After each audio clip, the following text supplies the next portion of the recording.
Hey there, guys. Look at this. Yes, it's week 52 of the Holy Shed. Our first birthday. Hurrah! And what a year it has been. I mean, out there, it's been crazy, hasn't it? Still is, in many ways. But hopefully, it's getting better. And what a year it's been for us. Bringing to birth a shed. An idea. Well, more than that, really. A whole community, because that's what lots of you have been telling me over this, well, for a while now, but particularly over this last week, that the Holy Shed feels like somewhere to belong, not necessarily instead of a physical church, though I know some of you don't belong to a church, never did, or haven't been for donkey's years. Either way, the Holy Shed seems to have provided something, a home, which is weird and also great. And of course, this wasn't a planned pregnancy, you know. Oh no, there was never a design here. When lockdown began, our little South Somerset / Dorset posse, our daughter Lizzie and her wife Andre, who were close by, and our dear friends Amy and Rob just down the road in Dorset. And a couple of other lovely friends, David and Apricot, in Portland, Oregon, just to the west of our region here in Somerset. They all said, you've got to do something for us, Dave. And so the idea of the Holy Shed was born, literally in our garden shed where I work, and the rest, as they say.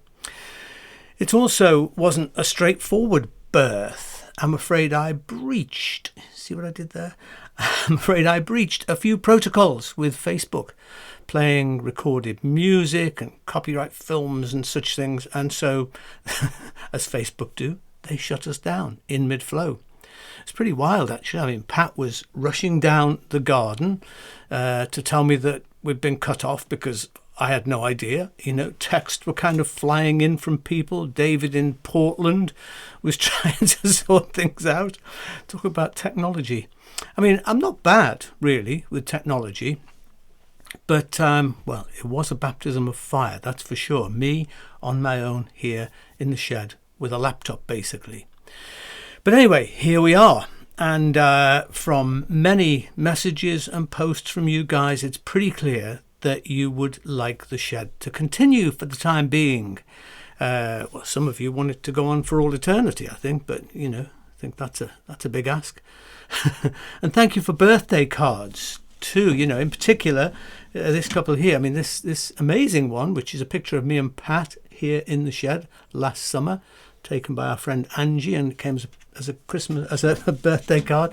And then this amazing card from our good friend Kirsty, who was with us right back in the days of Holy Joe's in the pub in South London in the 90s, and was there really at the sort of start of what became Soul Space and so on. She was a massive contributor to what. She's a creative soul, as you can see, and she's going through a wing period at the moment, which is great, isn't it?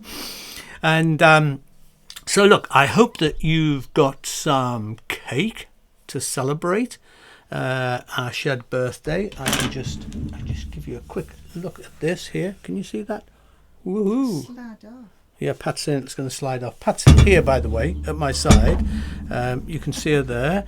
She's not exactly camera shy, but it's not her thing, really. I once sort of coerced her in when I was an open air preacher. Now, there's a story. We were in a lonely market square in Yorkshire, and I decided to coerce Pat and invited her to come and give her testimony. And when I turned and looked, she'd gone, and so I got somebody else's wife to come and talk instead. And as Pat says, the pigeons on that square still believe that Liz is my wife. Anyway, what a lot of rubbish that was. But I hope you've got some cake anyway, and at least I hope you've got a tipple of some sort, and we'll come back to all that in a little while. But before anything else, we're going to take a moment to light a candle as a prayer, or whatever that means to you, to send out love into the world. Many of you will be thinking today about your mums. mums who are still with us, mums who have sadly departed, feeling grateful for all that they have given to us. Patricia, who is a shedster, asked if we could light it for Nazanin Zaghari Ratcliffe in Iran, who of course is a mother with a young daughter who she's hardly seen for the last 5 years, and is such a punchbag really to political nonsense, and we long to see her released soon. Also, Anthony, who is a head teacher down here on the south coast, asked if we could light the candle for Flavia, a 5-year-old in his care, in his school care, who's been diagnosed with 2 brain tumours, one inoperable. I mean, how devastating is that for her parents? And as Anthony says, it's devastating for the staff in the school too. So we're thinking about all those people connected with Flavia and what must be going on in that little girl's head and heart right now. And of course, Sir Everard, who was sadly murdered over the past week in Clapham. Thinking about her family and friends, and also what all of that has brought up really for women who, and there seems to be so many women saying me too, people who've been abused and assaulted or intimidated or whatever. So grab your candle if you've got one, and we're going to light a candle for all of these things, all of these people, and whatever else it is that is on your heart at the moment. Take a moment of quiet.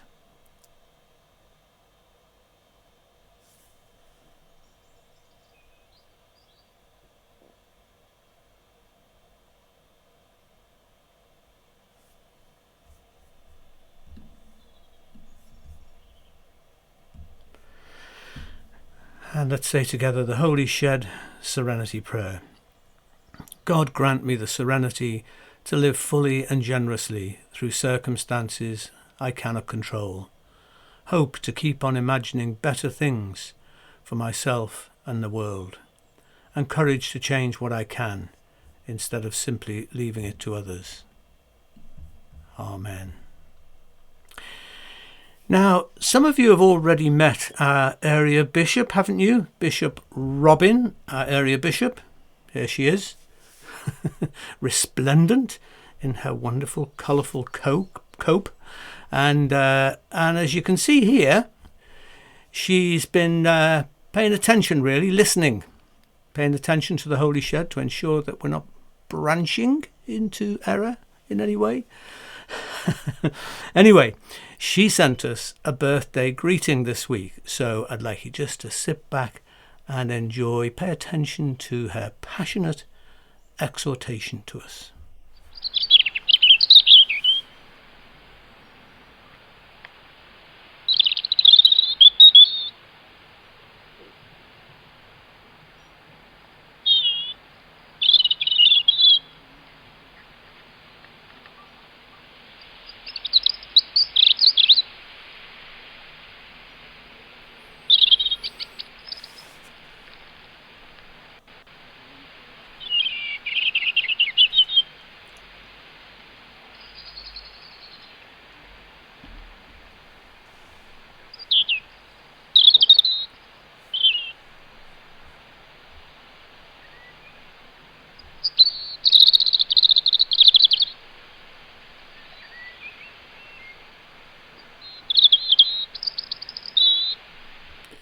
Yes, well, thank you, Bishop, and I'm sure we all agree with every single sound that she made just then. So it is Mother's Day, well, Mothering Sunday in the church calendar, which is rather a different thing, but we won't quibble about all of that right now. So I'd like to tell you about my mum. Apart from Pat sitting here at my side, my mum has influenced my life, I would say, more than anyone else.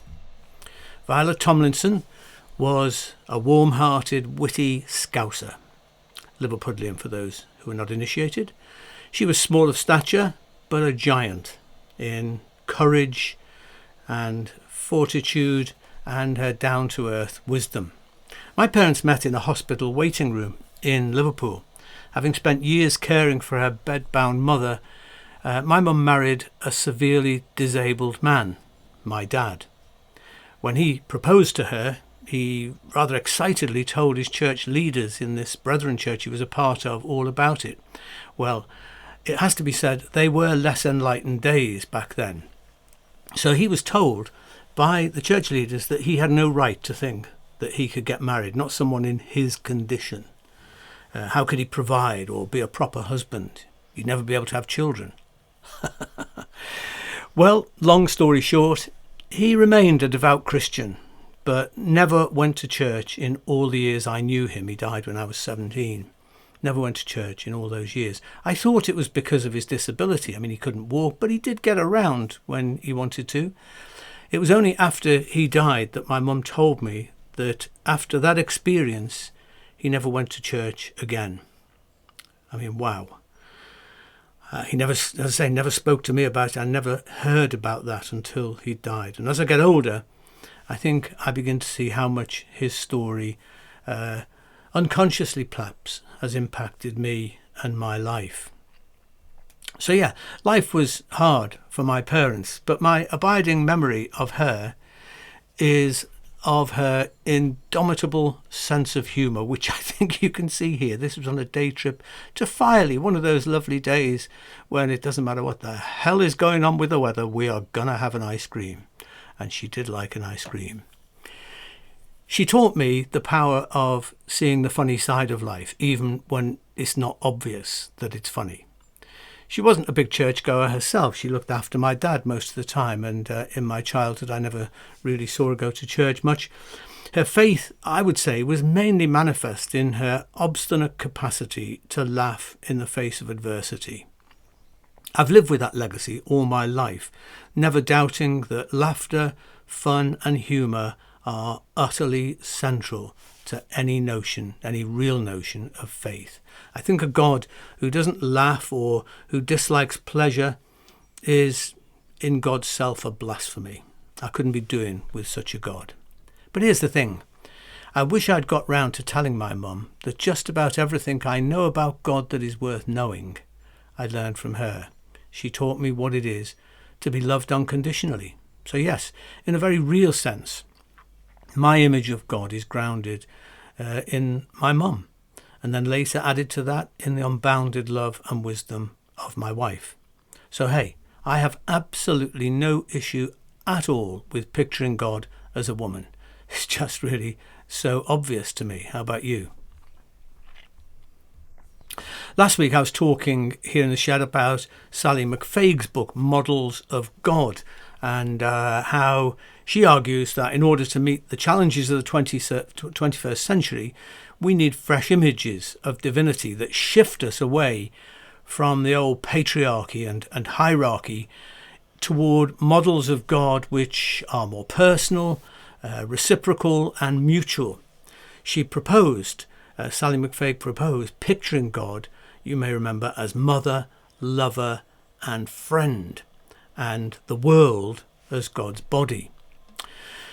Religion's often accused of anthropomorphism, which is a big word to say creating God in our own human image. Well, I get that. I mean, I really do. But we understand from anthropologists that actually all human perception is anthropomorphic. It's how we understand things, you know. We see the world through the lens of our human experience and imagination. We see faces in the clouds, a man in the moon, a predator in a dark shadow over there. So there's nothing wrong with picturing God as a mother or a father. I mean, this is how we operate as human beings with things that we can't actually see in a literal sense. And that's all fine, as I say, provided we can acknowledge what we are doing and avoid at all costs literalizing any images that we have of God, because to do that actually is a form of idolatry. So how can we know if our images of God are true? That's a good question, isn't it? And it raises a whole discussion about what's called realism and non-realism in our talk of God, which is a very important subject. I've talked about it a little bit in the past, and we'll come to it again, but I'll leave that for the moment. What interests me now more is the effect on us that our images of God have. on us as people, and more than that, on us as communities and societies.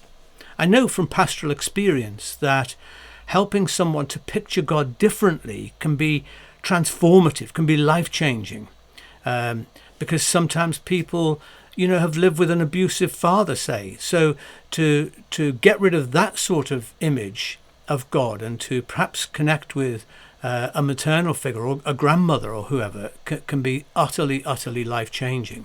But on a wider level, what has centuries of picturing God as an all-powerful male, expressing himself through a male priesthood, through masculine, often muscular church leadership, what effect has this had on social relations, on attitudes toward women inside and outside of the church, on sexuality, on male-female roles in marriage or in family or in business or society as a whole?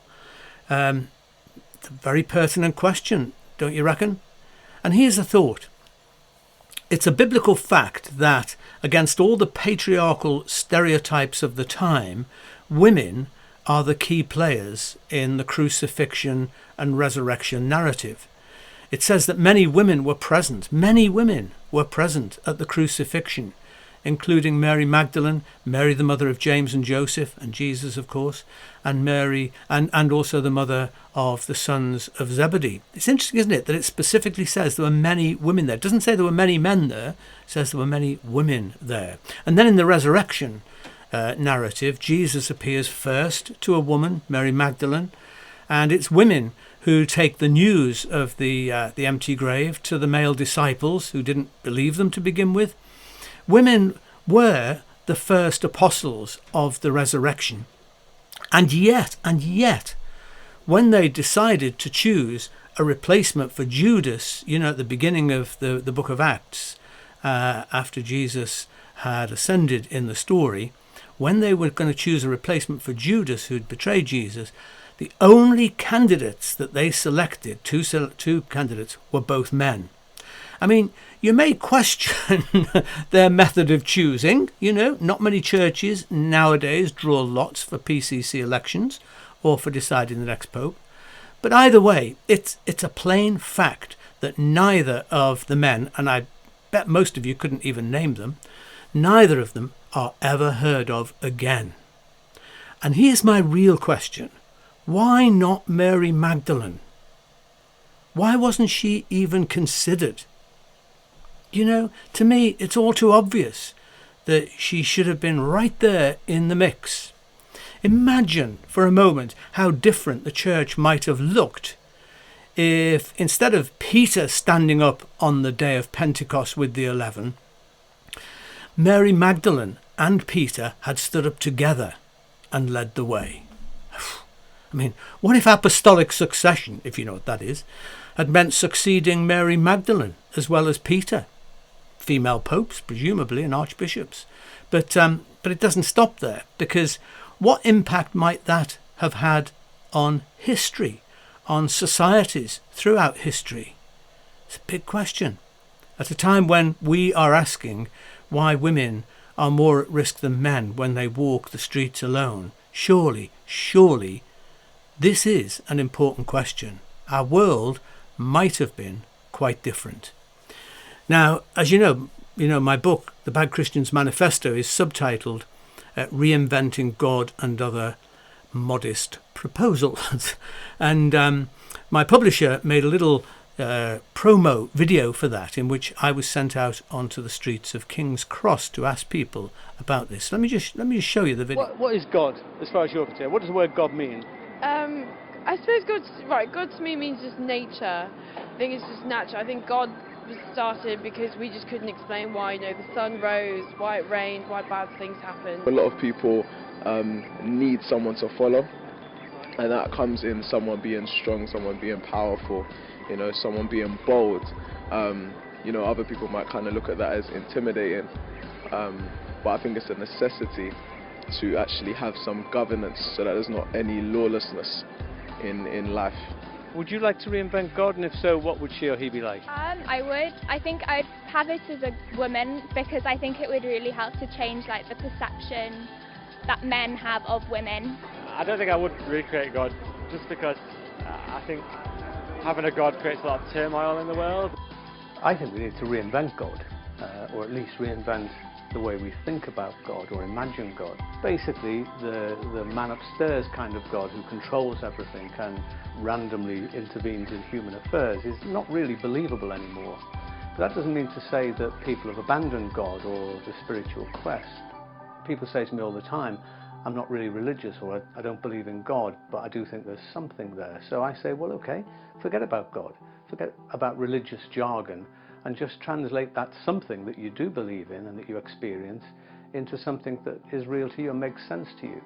And in the Bad Christians Manifesto, this is what I'm trying to do, really, to help people in that process of thinking about notions of God that make sense to them and that they can, find to be real in their experience. Love's a good example of a way we can think about God, and I think anyone who knows what it is to love and to be loved actually knows quite a lot about God, because the Bible says God is love, and those who live in love live in God and God lives in them. Or think about something like breathing. I mean, I don't think of God as being like some entity in another part of the universe. I think of God much more like the air that's all around us, that we're breathing all the time, every one of us. It's what sustains us and keeps us alive, and yet we never really think about it apart from when we have breathing problems. To be honest, when some religious people talk about God, I want to bail out. I think I'd rather be an atheist. I don't believe in that kind of God. And when some atheists talk about the God they don't believe in, I think, no, I don't believe in that sort of God either. I'm with you on that. So I think really all these arguments about religion and the existence of God are really a bit tedious and boring. I'm a lot more interested in how we experience that something, how we experience God in practice in our lives, and that's really what I'm trying to explore in this book. Not a theological argument, but much more, how do we experience and how can we experience God more in our lives in a practical way.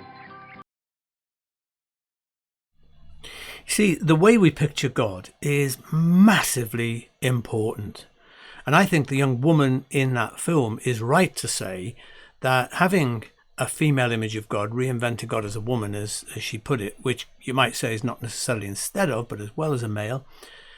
But having a female image of God could have profound effects on the way women are perceived and treated.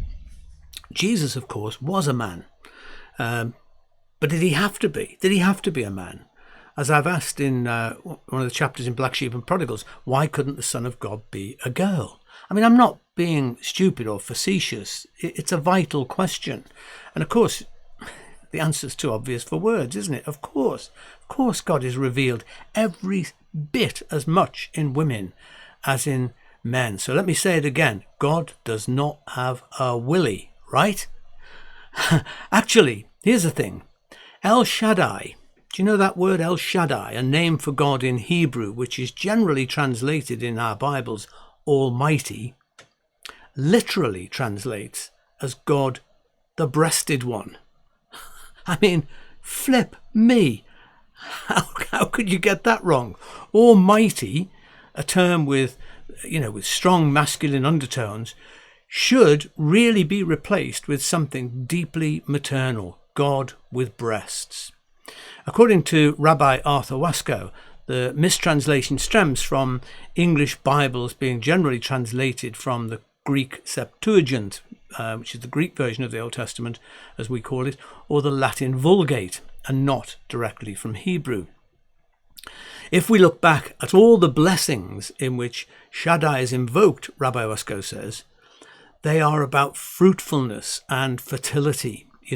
God is seen as infinite mother, he says, pouring forth blessings from the breasts above and the womb below, from the heavens that pour forth nourishing rain, from the ocean deeps that birth new life. I mean, bejeebus. I think it's vital to recognize that God may be revealed in every variety of human being.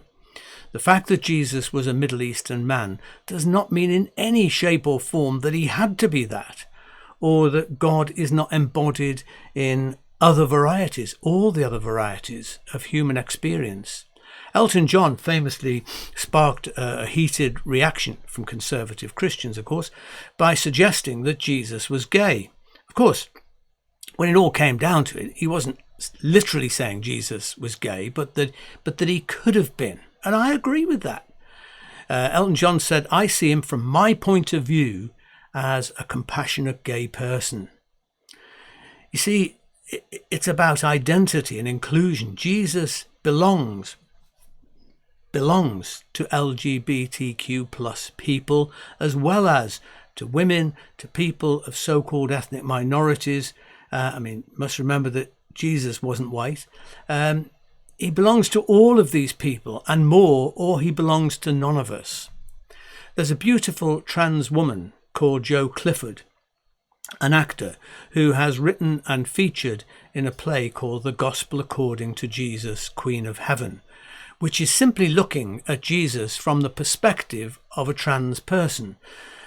Just as people of colour or white folk or disabled people or rich or poor people need to be able to sense Jesus as belonging to them too. But let's hear what Jo Clifford herself says about all of this.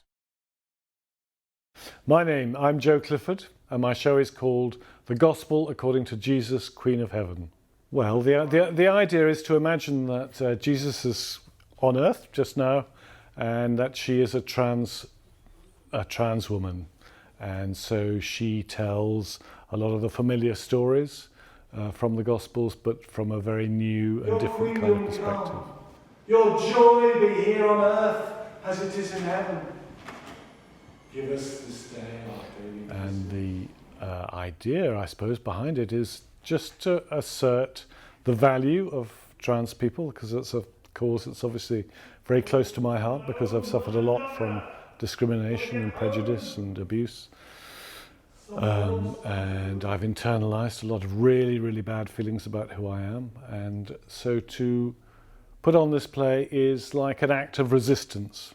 It's a resistance to prejudice, it's a resistance to closed minds, and it's a resistance to all those people that call themselves Christians but use their Christianity as a cloak for their own prejudices. Kill her. It is our law. I look at the woman and I look at the storm. How beautiful a thing. How full of slow, patient life. Well, it's unique because there's very few openly trans women performers. There's very few that are in their 60s. There's very few that look at spiritual subjects. And I think there's very few, perhaps, I don't know, I think in general, because there's somebody that's written a load of plays, about 80, I know the theatre scene in this country very well. And I think there's a positivity, I hope there's a positivity, and I hope there's a warmth, and I hope there's a sense of pleasure and joy in what I'm doing that is unusual. And we're also doing a one-off performance in a church, in the very beautiful St Mark's Church, on Sunday the 23rd at 9 p.m. Was Jesus gay? You know, I haven't the faintest clue, and actually, I don't give a damn. Certainly I recognise the spirit of Christ within LGBTQ plus people in precisely the same way that I do among so-called straight people. I see no difference. So why on earth should it even matter? I haven't the slightest shadow of a doubt that if the Jesus in the Gospels were living today, he would incorporate LGBT people among his followers. He would be a voracious advocate of LGBT rights. I can hear him, telling a story about the good transsexual who fought off a mugger attacking an old man when a vicar hurried by on the other side of the street. I can imagine him admonishing his narrow-minded disciples when they tried to stop a lesbian couple from bringing their child to him for a blessing, or telling a non-binary person that actually they had it right. We really are all on a spectrum. I'll finish with this incredible painting of the Emmaus Supper, which I showed briefly last week, by the Filipino artist Emmanuel Garibay, which portrays Jesus as a woman in a slinky red dress. How can Jesus be saved from the cultural baggage we have loaded upon him, the artist asked. How can Jesus be saved from the cultural baggage we load upon him, which, he says, is the present-day cross that Jesus is forced to bear? And in a way, this picture embodies everything that I've been trying to say today. God comes to us through familiar images and symbols, which is great, but these images and symbols are not God. They're human imagination, and taken too literally, they do become idols. This picture is iconoclastic, opening up the possibility of seeing, finding, discovering, experiencing God in all kinds of untold, surprising places and ways and forms. So there we are. I mean, hey, it's our birthday, so I've surely got the right to have a bit of a rant. But guys, these are things I believe in with all my heart. So just before we cut our cake and toast the gift of life and the future of the shed, here's one I wrote earlier. Loving God, source of all life, who delights in colour and diversity, who explodes stereotypes and disrupts narrow designs, help us to embrace this world with open minds and generous spirits, to live as omens of a better age, in which friendship, kindness and justice overwhelm hatred, cruelty and egotism, and Mother Earth can breathe again. Thank you for the Holy Shed, a community of affinity and hope, born from the terror of a pandemic, but reaching toward a future of healing, liberation and empowerment for all. Incite and inspire us as we lean into the brave new world envisaged by Jesus and by so many others who walked his way. Amen. So we've come to that time, haven't we? If you have some cake, get it to hand. If you have got a drink, whoops, mine's right over here. I've got the usual. My wife has got a nice glass of red wine, and so we're going to cut the cake. Pat's going to cut the cake. Oh no, hang on. We need just here to light the candle. I don't know. Can you see this at all here, guys? Let me. There you go. So on this cake is some icing, which has the picture that I said earlier that Angie took of me and Pat in the Holy Shed. Rather lovely. And the cake is baked by Pat. It's a vinegar cake, actually. Oh God, I can't get this thing to light.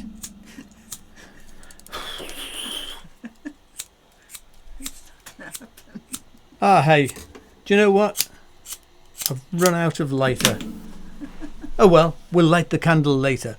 But Pat made the cake, a vinegar cake, which is a wartime recipe that she learned from her mum. So I'm going to ask Pat to cut the cake now.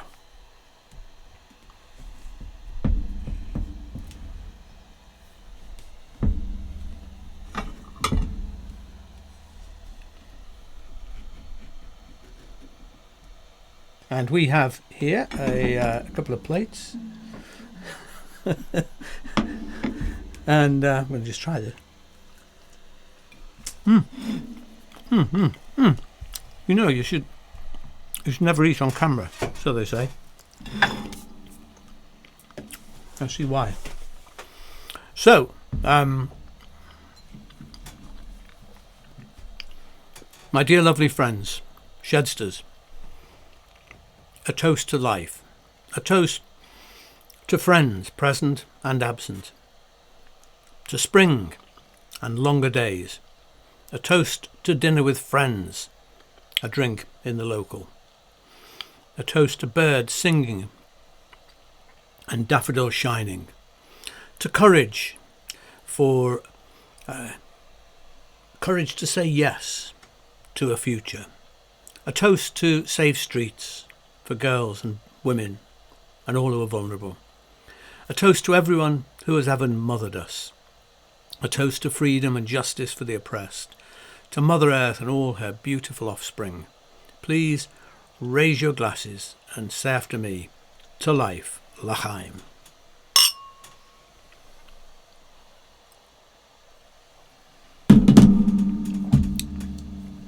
Ooh, that's lovely.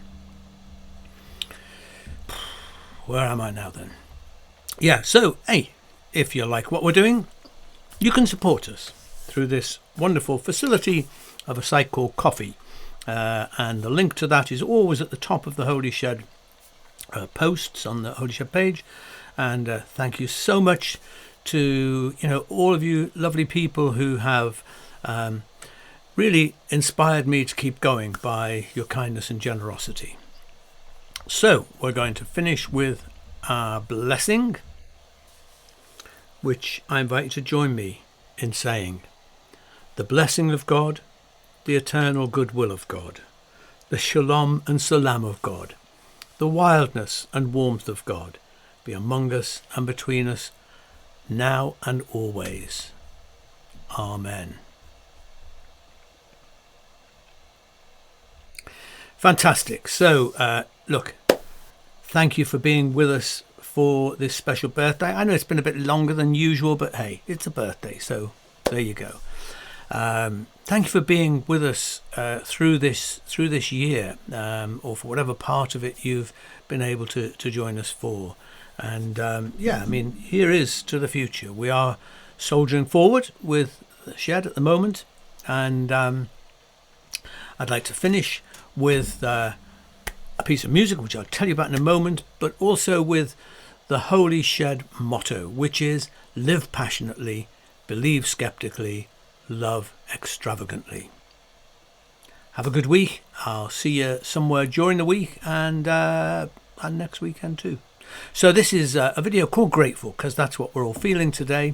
It's called Grateful by our friends at Empty Hands Music. So go well, guys. Stay human. Bye.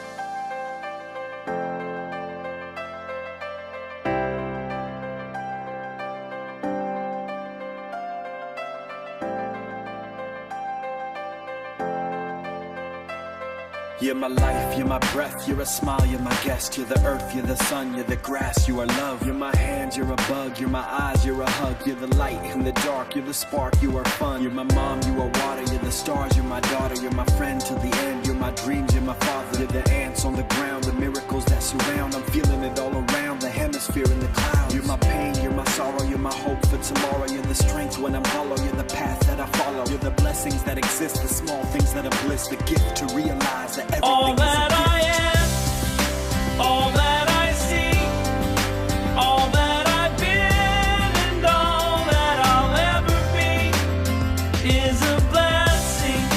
It's so amazing, and I'm grateful for it all, for it all.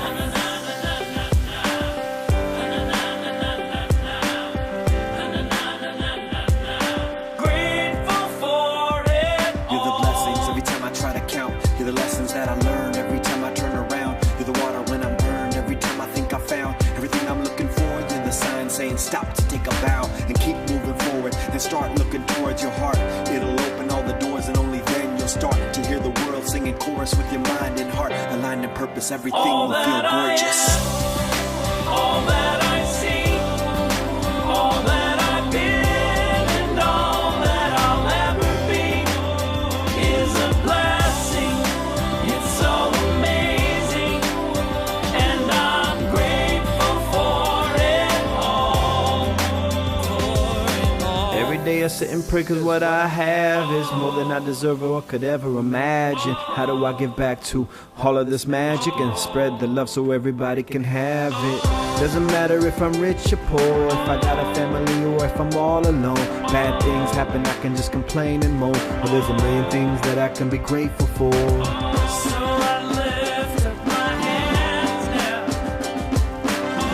and I open my heart, and my gratitude goes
exist, the small things that are bliss, the gift to realize that everything is a gift.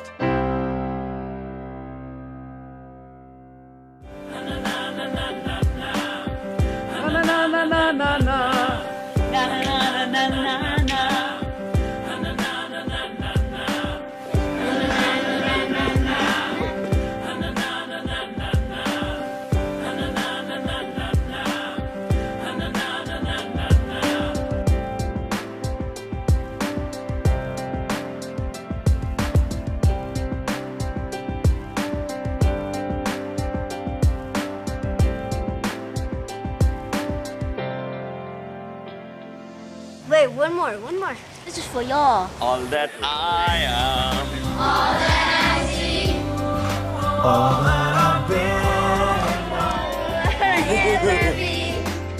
It's a blessing. It's all